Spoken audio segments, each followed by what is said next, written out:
चलो question number 10 पर आ जाते हैं। ठीक है, क्वेश्चन नंबर 10 कह रहा है कि सुनो क्वेश्चन सुनो, मैसूर और बेंगलोर के बीच 132 किलोमीटर का यात्रा करने में एक एक्सप्रेस रेलगाड़ी सवारी गाड़ी से 1 घंटा समय कम लेती है। मान लो एक्सप्रेस गाड़ी रही बाबू तो स्पीड तो ओकर स्पीड ज्यादा रहबे करी, हर कोई के पता बनी के खूब वहां के जाए स्वाक दे आई बस सही ना। और जो सवारी गाड़ी है वो 1 घंटा ज्यादा लेगी। ठीक है, अब समझो कहने का बीच मध्य स्टेशनों पर ठहराव का समय ध्यान में न लिया जाए, अभी नहीं के रुका था अलग से ऊ नहीं खेले। ठीक बा, यदि एक्सप्रेस रेलगाड़ी की औसत चाल सवारी गाड़ी से 11 किलोमीटर अधिक है, 11 किलोमीटर तक स्पीड तेज चलाता होकर मान लेकर 50 चलाता तो 61 चलाता। ओके, तो दोनों रेलगाड़ी को औसत चाल ज्ञात कीजिए, दोनों को अलग अलग ज्ञात करना है। तो दो रेलगाड़ी कौन कौन है? एगो तो है बाबू सवारी रेलगाड़ी, माना सवारी गाड़ी की सवारी गाड़ी या रेलगाड़ी, सवारी रेलगाड़ी की चाल कितना है छोटू? सवारी रेलगाड़ी की चाल मान लो तुम x किलोमीटर प्रति घंटा, कितना जी? अब एक्सप्रेस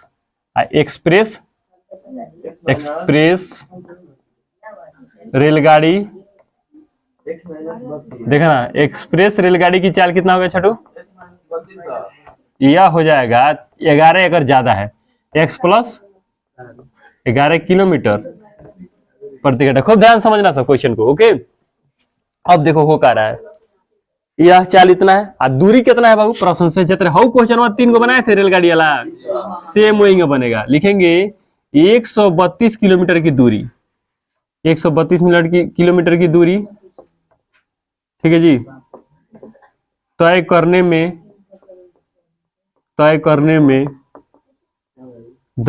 में सवारी गाड़ी को लगा समय कितना जाएगा छोटू? समय बराबर क्या होता है? दूरी बटा दूरी 132 है बटा चाल कितना है इसका? x, इतना घंटा। अब चले फिर 132 किलोमीटर की दूरी तय करने में, इसको कोमा भी दे सकते हैं हम लोग। एक्सप्रेस गाड़ी को या रेलगाड़ी को लगा समय क्या हो जाएगा? वही दूरिया फिर है 132 बटा जी x माइनस x प्लस 14। ठीक है जी, किलोमीटर क्यों हो गया। अब पुनः प्रश्न से आएगा, पुनः प्रश्न से। देखिए ध्यान दीजिएगा, यहाँ पर क्वेश्चन को समझिए, जांचिए और परखिए। देखिए सवारी गाड़ी ज्यादा समय लेगी, हवाई गाड़ी कम समय लेगा। तो मान लीजिए 132 घंटा ई चाल माइनस हतना की दूरी हतना चाल से बराबर 1 घंटा कम लेगा, 1 घंटा बराबर के उधर जाएगा। क्यों? समझो यहाँ पर हवाई मान लो 20 घंटा लेगा तो हवाई लेगा 11 घंटा, 1 घंटा कम मतलब 19 घंटा, तो यह क्रम से हवाई घटेगा। तो चलिए अब इसका एलसीएम ले लेते हैं, हर साल की भांति ये साल भी। तो हो जाएगा क्या? x plus 11। यह एगो सीख गए तो 3 गो मैथ है पर है, समझ लीजिए छोटू, एगो ही मैथ सीखे तो ये पर 3 मैथ है, एगो 4 पॉइंट में तीनों एक ही क्वेश्चन पर है। तो यह लसा हो जाएगा, यह से यह कैंसिल है बच्चा। तो 132 का x अब प्लस में 11 से गुना करो, 11 दूना 22 के 2 हाथ में 2, 11 33 है 2, 35 हाथ में 3, 11 3 11 3 14 वाला करी, 11 3 14। ओके है जी, बस इतना ही है। ओके है, अब यहाँ आ जाइएगा छोटू, ये हाई से हाई कट गया है बच्चा, माइनस का 132 का x।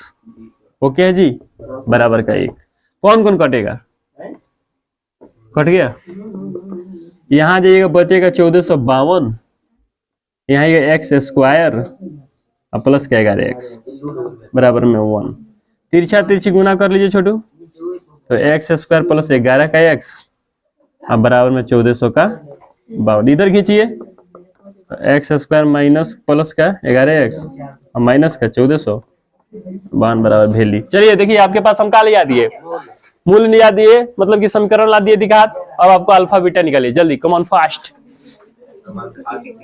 तो चलो छोड़ो, देखो कुछ नहीं करना था। अब मान लीजिए आपका अल्फा आ गया ना, अल्फा कितना आ गया 33। अब बीटा मैंने ये तो अमान्य हो गया, यहाँ मान्य होता है, कभी भी प्लस वाला ही मान्य होता है। तो मतलब हम जो एक्स माने थे, इसलिए सवारी गाड़ी